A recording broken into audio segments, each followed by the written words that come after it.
යමෙක් යම් ස්ථානයකට ගිහිල්ලා තියෙනවා කියද්දී අපි been use කරනවද gone use කරනවද? මෙන්න මේක තමයි මම ඔයගලන්ට කියලා දෙන්න යන්නේ. යමෙක් යම් ස්ථානයකට ගිහිල්ලා නැවත පැමිණලා තියෙනවා නම් අපි been use කරනවා. I have been to Jaffna. මම යාපනයට ගිහිල්ලා තියෙනවා.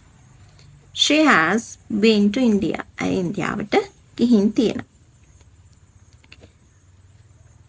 ඊට පස්සේ යමෙක් යම් ස්ථානයකට ගිහිල්ලා නැවත පැමිණලා නැත්තම් කතා කරන අවස්ථාවේදීත් ඔහු ඉන්නේ එම ස්ථානයේ නම් අපි gone කියන word එක use කරනවා. අපි ප්‍රශ්නයක් අහුවොත් මේ විදිහට where is she? Where is she?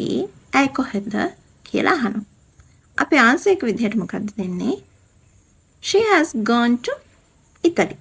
She has gone to Italy. ඇයි ඉතාලියට ගිහිල්ලා. එතකොට කතා කරන අවස්ථාවේදී ඇය ඉන්නේ ඉතාලියේ.